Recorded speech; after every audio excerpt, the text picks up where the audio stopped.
আফ্রিকার দেশ নাইজারের রাজধানী নিয়ামির প্রধান আন্তর্জাতিক বিমানবন্দরের কাছে ভয়াবহ সন্ত্রাসী হামলার ঘটনা ঘটেছে। বৃহস্পতিবার সকালে আকস্মিক গোলাগুলি ও বিস্ফোরণে কেঁপে ওঠে বিমানবন্দর এলাকা।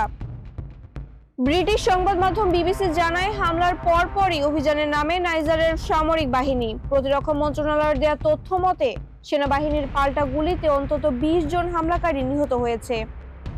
এই অভিযানে আহত হয়েছেন 4 সেনা সদস্য এবং আটক করা হয়েছে হামলার সাথে জড়িত আরও 11 জনকে।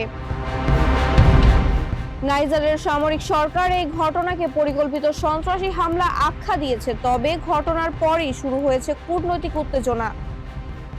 এই হামলার পেছনে সন্ত্রাসীদের অর্থায়নের অভিযোগ তুলে ফ্রান্স, বেনিন এবং আইভরি কোস্টকে সরাসরি দায়ী করেছেন নাইজারের সামরিক জান্তা প্রধান আব্দুর রহমানে তিয়ানি। তিয়ানি হুঁশিয়ারি দিয়েছেন, উস্কানির বিরুদ্ধে শিগগিরই কঠোর পাল্টা ব্যবস্থা নেওয়া হবে।